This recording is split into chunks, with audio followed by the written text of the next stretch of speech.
Welcome. My name is Júlia Fazekas. I am a PhD student from Budapest, Hungary. My doctoral research is about Hungarian literary periodicals of the first half of the 19th century, and my dissertation focuses on the fashion magazines of the 1840s. These magazines are considered significant periodicals of this decade, both in Hungarian literary and press history, though their thorough analysis hasn't been done yet and few scientific researchers looked at them as complex products and not just as sources where some significant authors published their works. In this presentation, I want to talk about what were the aims and goals of these fashion magazines and what can be said about them in relation to the market, because I believe that their European connections were significant in their production. Fashion magazines became popular in Hungary in the 1840s, but the periodicals I am focusing on weren't the first. There were already two fashion magazines published in the 1830s that were Hungarian fashion magazines, and the very first fashion magazine that was published in Pest-Buda was the German Spiegel, that started in 1828 and only ceased its publication in 1852, which means it outlived every Hungarian magazine I am talking about here. The periodicals of the 1840s represented a different fashion magazine type than the ones that came before. Structurally, they were similar, but their goals and how they related to published works and employed authors differed quite a bit. Which were the fashion magazines of the 1840s then? The Regélő Pesti Divatlap was published twice a week and consisted of 16 pages. In 1844, the editor-publisher sold his rights and the new editor changed the title to Pesti Divatlap. This new magazine was published once a week and its length varied between 16 and 40 pages. The other two fashion magazines that came about in this decade had similar attributes: the Hungary, that was mainly supported by the aristocracy, and the Életképek, that employed the most well-known writers and poets at the time. Although these fashion magazines had different approaches, like how much space they dedicated to fashion or how in-depth their scientific segments were, and I don't want to oversimplify their individual characteristics, but I believe we also have to recognize that when it comes to their overall goals and their structure, they were quite similar. Although they were each other's competition, they all had to compete with both foreign and locally published German periodicals. Therefore, in this presentation, I want to focus on the similar problems they all had to face. When we look at how the 1840s magazines were formed, they were also similar in the sense that they had two significant influences: the previous Hungarian literary periodicals and the European market and foreign tendencies. Since this presentation focuses on the latter, regarding the former, I only want to emphasize that the Hungarian fashion magazines of the 1840s wanted to connect themselves to literary journals, and because every previous significant literary periodical ceased its publication by then, the fashion magazines wanted to, in part, serve the same purpose and captivate the readers of previous journals, mainly scholars well-versed in literature. The periodicals in the center of my research call themselves fashion magazines, so they were not only concerned with literary works, but their efforts to be the most significant literary organs in Hungary at the time cannot be understated.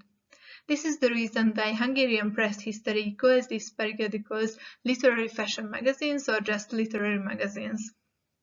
Keeping this in mind, I also have to say that viewing them only as literary periodicals would also be false. They were complex products and they published various columns that tied them to their foreign fashion magazine models.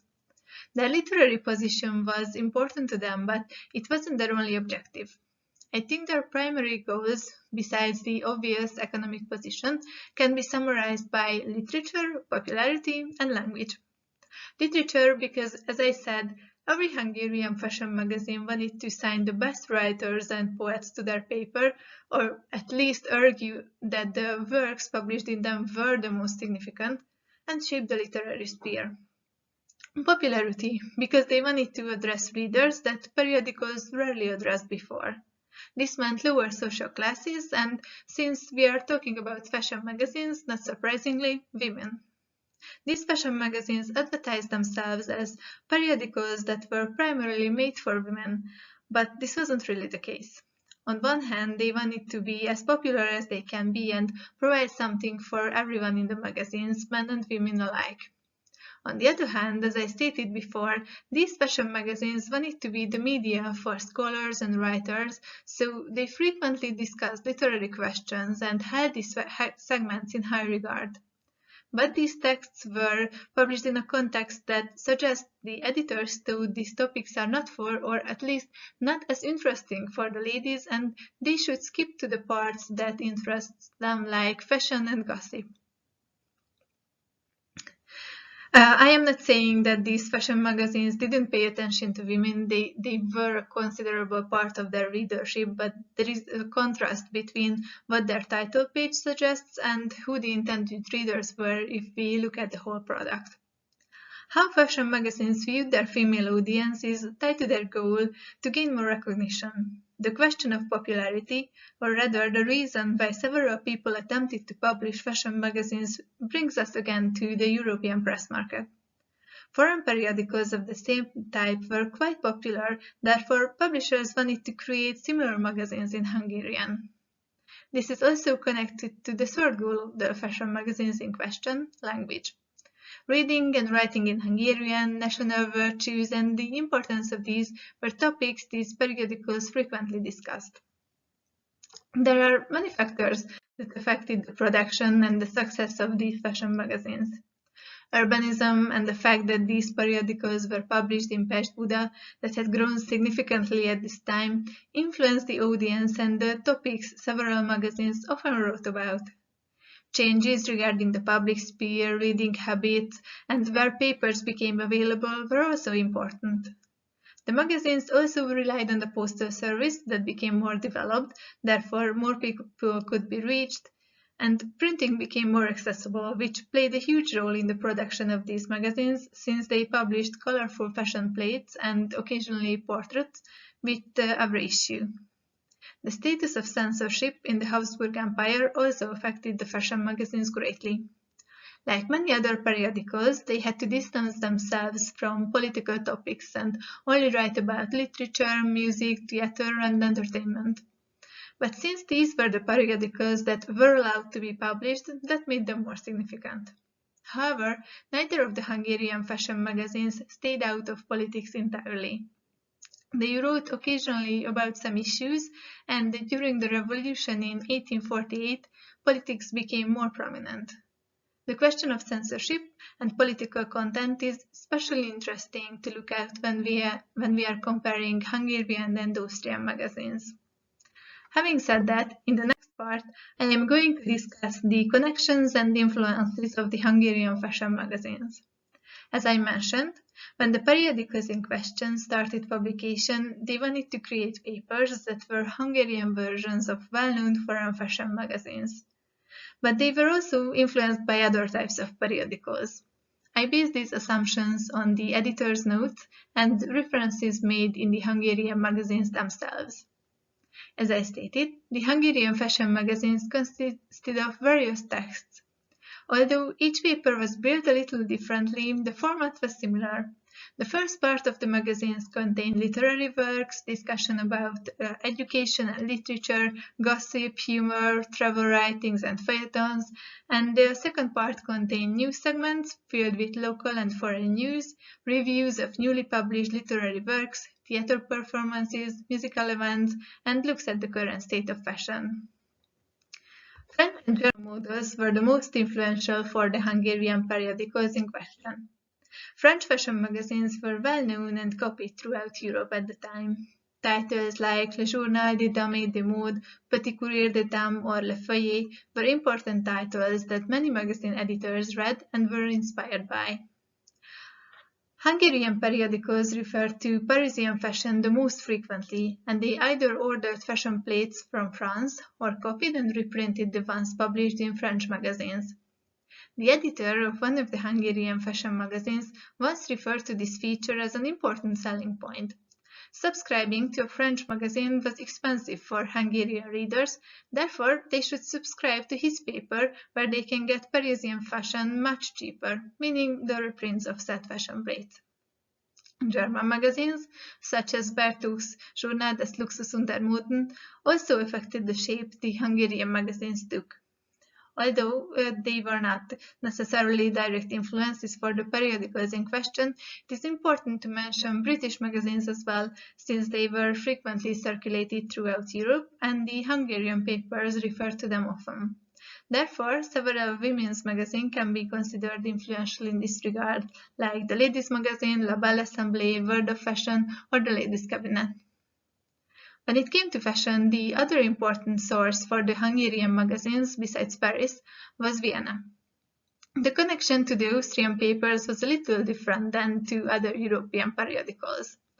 Magazines published in Vienna and the ones published in Pest-Buda were in similar position when it came to censorship, and the regulation I mentioned played a huge part in both places. To fashion magazines being successful. Hungarian magazines also had to consult with the Viennese censor, but it would be false to assume that they were looked into as closely and as strictly as Austrian papers. In contrast, periodicals that were written in German could be read by a wider audience in the Habsburg Empire than the Hungarian ones that could only be read by the Hungarian audience, and a huge part of that audience would have rather read in German anyway. Therefore, Viennese magazines, besides the German papers published in Hungary, were probably the most significant competition for the Hungarian fashion magazines. This refers to mainly the Wiener Zeitschrift für Kunst, Literatur, Theater und Mode that was frequently mentioned, but its reception in the Hungarian fashion magazines often fluctuated depending on the Wiener Zeitschrift's latest opinion on Hungarians. However, when it came to fashion, some papers regularly copied their plates, even when they were not allowed to do that anymore, but I will come back to that later. Going forward with the foreign connections, I have to come back to the question of literature once again. Although, as I said, the most important influences in this regard were previous Hungarian periodicals, other European literary journals and reviews also affected the Hungarian fashion magazines. Periodicals like the British, the Literary Gazette, the German Allgemeine Literaturzeitung, the Jenische Allgemeine Literaturzeitung, and the Leipziger Literaturzeitung are important references. The Hungarian fashion magazines occasionally reported on newly published foreign works, but these periodicals also had influence on how the literary columns looked. Literary criticism and longer reviews became more prominent for the Hungarian magazines throughout the decade.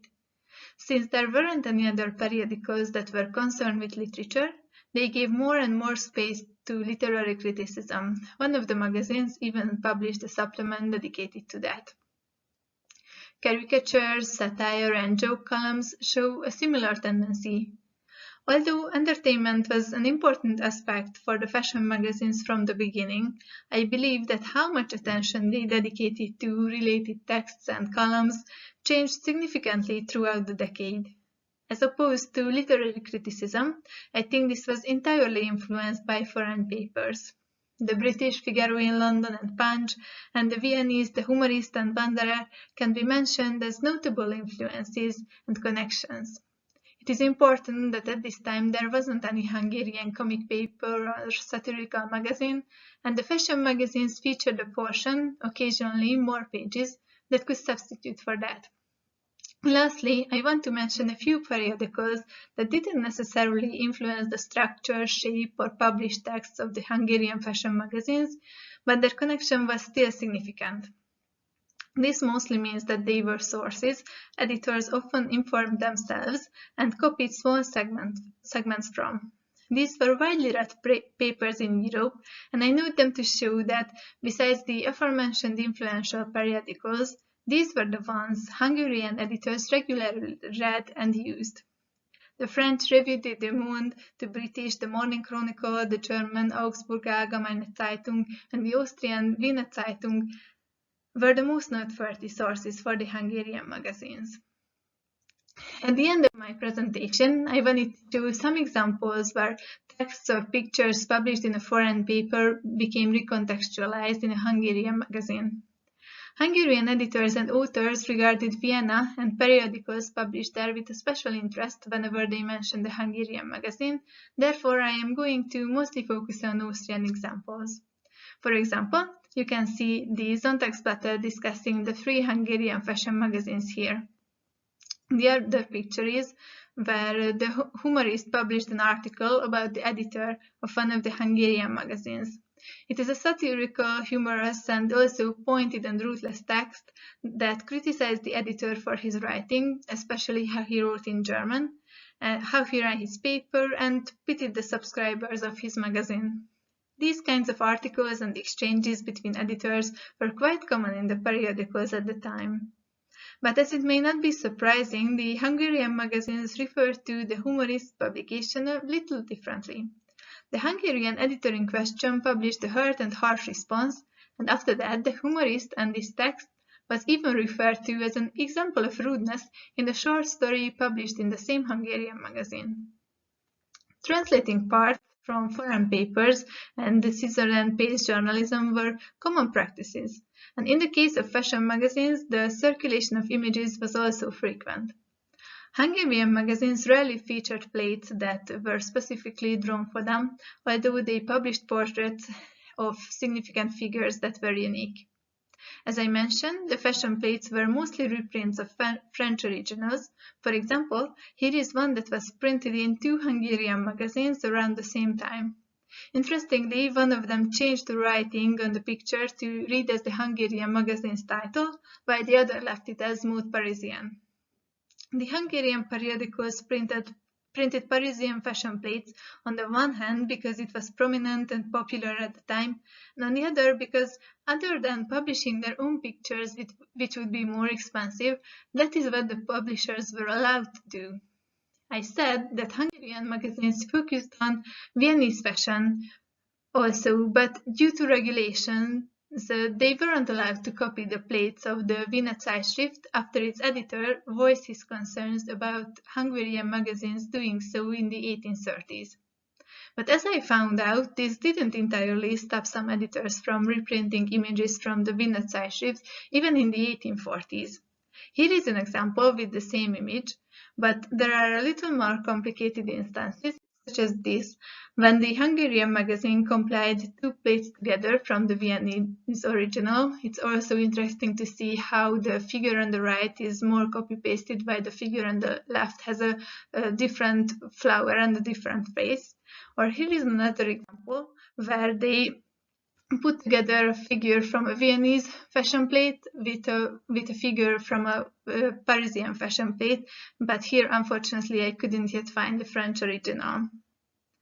Overall, in this presentation I wanted to show how many different influences Hungarian fashion magazines of the 1840s had and why it is interesting to view them in a European context.